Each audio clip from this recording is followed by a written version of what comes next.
बात करेंगे moving charges और मैग्नेटिज्म चैप्टर्स की आपके JEE 2024 के साथ RPO के उसके बारे में। हर साल आपको ऐसे एक दो क्वेश्चन दिखे जाएंगे और ये बहुत इंपॉर्टेंट आपका चैप्टर होता है। सबसे पहले आपको दिया हुआ है when currents vary with time Newton's third law is valid only if momentum carried by electromagnetic field is taken into account. ये दोस्तों आपका सही स्टेटमेंट है कि अगर दोस्तों आपका करंट वैरी करता है, अगर दोस्तों आपका करंट वैरी करता है मतलब आपकी इलेक्ट्रिक फील्ड और मैग्नेटिक फील्ड दोनों वैरी करती हैं, तो अगर आप इसमें मोमेंटम को नहीं लेंगे तब आप दोस्तों न्यूटन का थर्ड लॉ दोस्तों आप यहाँ पर वैलिड नहीं कर सकते। आपको दोस्तों इन फोर्सेस को बैलेंस करने के लिए मोमेंटम को प्ले में लाना पड़ता है। तो असर्शन तो ट्रू है, स्टेटमेंट तो ट्रू है। इसके बाद अगला दोस्तों दिया हुआ है ampere circuital law does not depend on Biot Savart law. ये दोस्तों आपका गलत स्टेटमेंट है। हिस्टोरिकली दोस्तों आप देखें तो दोनों एक ही मैनिफेस्टेशन है मैग्नेटिक फील्ड के, इसीलिए ये दोस्तों आपका इनकरेक्ट है कि दोनों एक दूसरे पर डिपेंड नहीं करते हैं। इसके बाद अगला दोस्तों आपको दिया हुआ है एक प्रोटॉन है और एक आपका ड्यूट्रॉन है, वो आपके सेम काइनेटिक एनर्जी के साथ एक रीजन को एंटर करते हैं जहाँ पर मैग्नेटिक फील्ड बी है, जो कि आपकी जो प्रोटॉन और ड्यूट्रॉन है वो उसके परपेंडिकुलर चल रहे हैं। द रेशियो ऑफ रेडियस आपका दोस्तों क्या होगा ड्यूट्रॉन का और प्रोटॉन का। तो दोस्तों आप जानते हैं क्या होता है रेडियस mv/qb आपका होता है जब भी कोई पार्टिकल मास m का और वेलोसिटी v का और q चार्ज का आपका जाता है।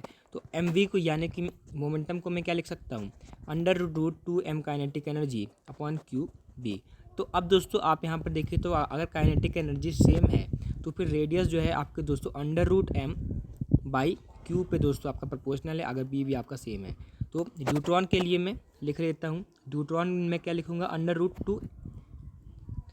अंडर रूट में लिखूंगा मैं मास ड्यूट्रॉन का जो होता है आपका 2m, अगर प्रोटॉन का m है क्योंकि वो ड्यूट्रॉन का डबल होता है, अपन इसका जो दोस्तों चार्ज क्या है ड्यूट्रॉन का प्लस ही है और यहाँ पर मैंने प्रोटॉन का लिख लिया, उसका मास m होता है और उसका चार्ज भी प्लस ही होता है। तो यहाँ से कैंसिल करने पर √2:1 का आपका रेशियो आ जाएगा। इसके बाद अगला दोस्तों आपको दिया हुआ है a long straight wire of radius a carries a steady current I. The current is uniformly distributed across its cross section. The ratio of the magnetic field at a/2 and 2a from the axis of the wire. तो ये बहुत अच्छा दोस्तों आपको question दिया हुआ है कि एक आपका दोस्तों वायर है जिसका रेडियस आपका a है और करंट किस में है पूरे एरिया में, पूरे एरिया में दोस्तों आपका करंट दिया हुआ है। तो आपको बताने कि पहले तो आपको बताना है a/2 पे और एक दोस्तों आपको बताना है 2a पे। तो a/2 पे मैं दोस्तों अगर बात करूँ तो कितना करंट आएगा, तो अगर दोस्तों पूरे एरिया में दोस्तों आपका करंट आई है πa², क्योंकि इसका रेडियस क्या होगा a आपको दिया है, उसमें अगर दोस्तों करंट आई है तो एक यूनिट में कितना है I/πa² है। और अगर मैं दोस्तों बात करूँ a/2 वाले की, तो अगर मैं इसके अंदर एक a/2 वाला रीजन ले रहा हूँ तो उसका रेडियस क्या हो जा रहा है a/2 हो जा रहा है, उसका आपका एरिया कितना होगा π/a/2 का होल स्क्वायर यानी कि πa²/4। तो i उसके अंदर कितना है I/4 है, इसके अंदर दोस्तों कितना आपका है a/2 वाला है क्योंकि पूरे क्रॉस सेक्शन में है तो हमको उसका लेना पड़ेगा। तो इसमें कितना आ रहा है I/4 आ रहा है। तो अब हम इसमें एम्पियर सर्किटल लॉ लगाएंगे कि आपका जो B.dl आपका जो होता है वो क्या होता है इंटीग्रल म्यू0 n I इनसाइड के बराबर होता है। और हमने देख लिया कि जो आपका a/2 वाला है उसमें दोस्तों आपका कितना I आ रहा है, उसमें दोस्तों आपका आ रहा है I/4।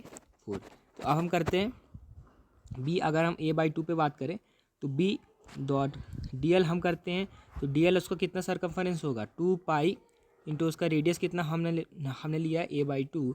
तो अब ये हो जाएगा म्यू0 n I/4। तो अब यहाँ से हमारा ये आने वाला है, तो यहाँ से ये हमारा कितना आया b आ गया दोस्तों आपका म्यू0 n I/4a। तो यहाँ पे दोस्तों a/2 पे आपका कितना आया म्यू0 n I/4a। तो एक में अगर दोस्तों आपका म्यू0 n I/4a आ गया है, दूसरी वाले में कोई दिक्कत ही नहीं है। a रेडियस का है आपका, आपको 2a पे निकालना है। तो इसके अंदर दोस्तों कितना एरिया के अंदर ये I जो है दोस्तों आपका इनक्लोज हो गया।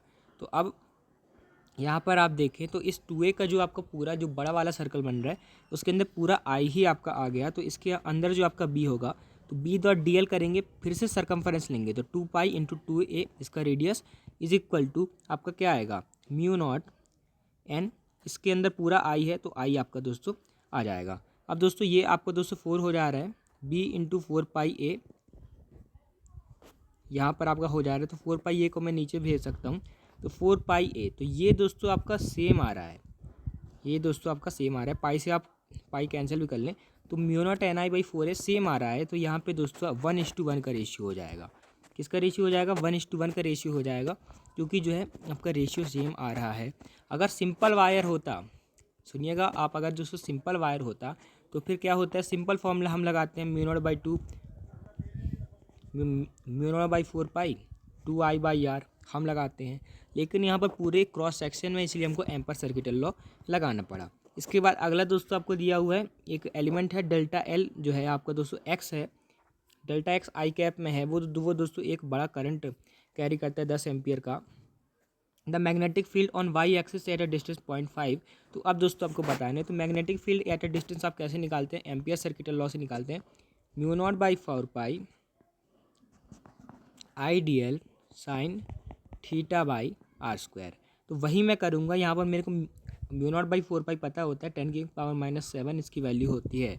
यहाँ पर आई मेरे को दिया हुआ 10, और यहाँ पर करंट ये दोस्तों मेरा हो जाएगा, हाँ ये 10 मेरा हो जाएगा। यहाँ पर DL भी दोस्तों आपको 10 ही दिया हुआ है, DL भी दोस्तों आपको यहाँ से 10 ही दिया हुआ है, 1 सेंटीमीटर का लेंथ है, तो वो ऊपर फिर उसके बाद 10 हो जाएगा। साइन थीटा यानी ये आपका ये जो है, ये इससे कितना एंगल बना रहा है, डेल्टा एक्स से कितना एंगल बना रहा है 90 डिग्री का, तो साइन 90 होता है 1/r² 0.5 का स्क्वायर, तो वही हम करने वाले हैं। तो यहाँ पर आप देख लें, तो ideal sign theta by R² हमने किया, तो ये दोस्तों आपका आ जाएगा 4 × 10⁻⁻8t। इसके बाद अगला दोस्तों आपको दिया हुआ है कि आपको इलेक्ट्रोस्टैटिक फोर्स और मैग्नेटिक फोर्स लिखना है on a moving charge Q with velocity V आपको लिखना है। तो दोस्तों आप कैसे लिखते हैं? एक आपका दोस्तों इलेक्ट्रोस्टैटिक लिखता है QE, और एक दोस्तों आपका मैग्नेटिक की वजह से लगता है, वो क्या होता है, वो होता है Q dot V cross B। B cross B नहीं होता, V क्रॉस B होता है। और वैसे ही दोस्तों एक अगर आप कंडक्टर में आते हैं तो I dot L cross B लगता है। तो यहाँ पर आप देखें तो Q dot V cross B और F1 इक्वल टू QE। इसके बाद अगला दोस्तों आपको दिया हुआ है, इन को axial state cable the central conductor and the outer conductor carry equal currents in opposite direction, magnetic field आपकी कहाँ जीरो होगी? तो एक कंडक्टर मेरे पास ये है, एक कंडक्टर मेरे पास ये है, इसमें आई जा रहा है ऊपर, इसमें आई जा रहा है नीचे, तो कहाँ दोस्तों, अगर ये आपका पूरा केबल है तो कहाँ जीरो होगी?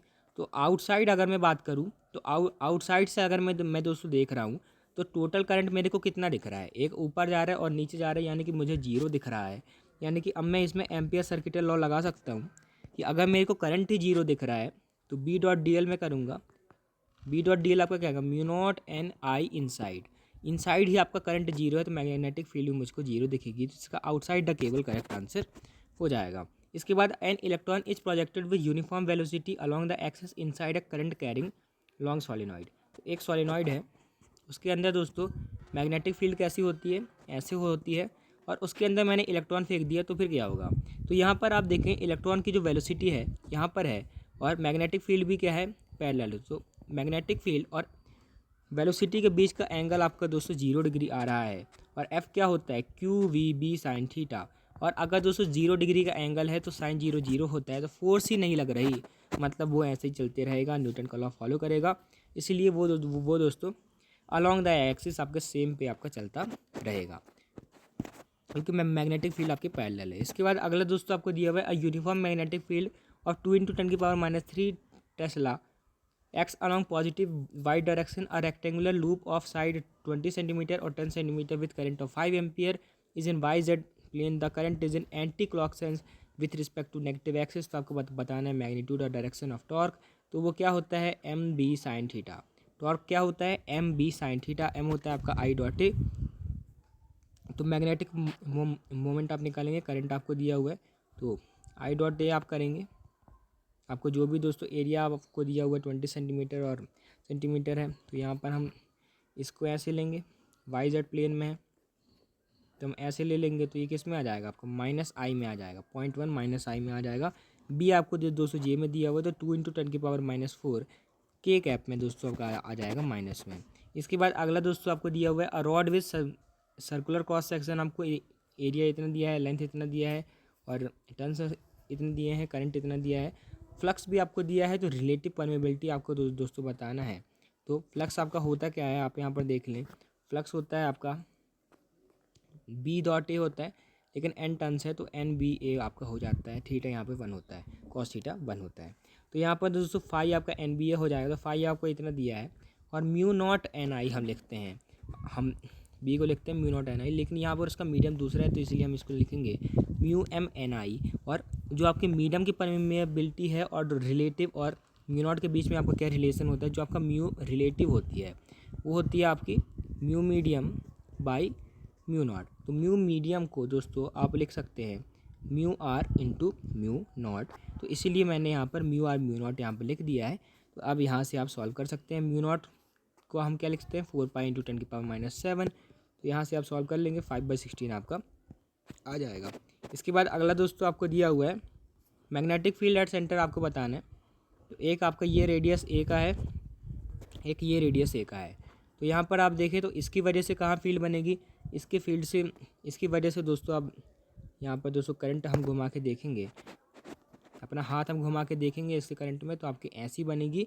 और इसकी वजह से कहाँ बनेगी, तो इसकी वजह से दोस्तों आपकी ऐसी बनेगी।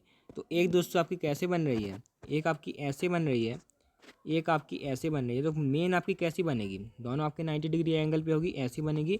और ये है क्या, mu naught by 2 I by ये लिखते हैं हम जब एक रिंग की बात करते हैं, तो आपका mu naught by 2 I by ये होता है।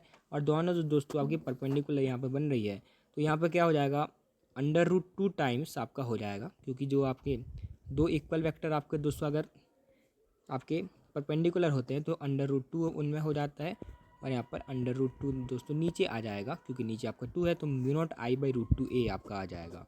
इसके बाद अगला दोस्तों आपको दिया हुआ है 2 particles x and y having equal charges are being accelerated through same potential difference आपको बताना है। Therefore they enter a normally in a region of uniform magnetic field and describes radius of R1 और R2। आपको बताना है mass ratio क्या होगा। तो बहुत ही अच्छा क्वेश्चन है दोस्तों, आपको दिया हुआ है सेम पोटेंशियल से आपको दिया है, तो अभी हम इसको नहीं कर रहे हैं। तो यहाँ पर हमको दोस्तों दिया हुआ है एक मास m1 का है, एक मास m2 का है, चार्ज सेम है, चार्ज सेम है। तो R होता क्या है, R होता है mv बाई क्यूबी। और mv को मैं क्या लिख सकता हूँ √2m/ke काइनेटिक एनर्जी के टर्म्स में मैं लिखूँगा बाई क्यूबी। और काइनेटिक एनर्जी को मैं क्या लिख सकता हूँ, काइनेटिक एनर्जी आपका वर्क ही होता है, जिसको मैं दोस्तों क्यू डेल्टा भी लिख सकता हूँ। तो √2m/Q∆V बाई क्यूबी, ये दोस्तों आपका हो जाएगा √2m/Q∆V बाई क्यूबी।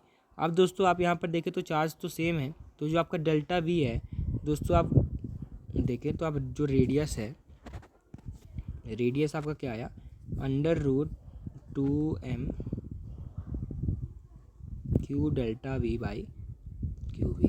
तो अब दोस्तों पोटेंशियल तो सेम है, और जो आपका मासेस का रेशियो है वो अब किसके रेशियो में होगा, क्योंकि चार्ज भी सेम है, पोटेंशियल भी सेम है।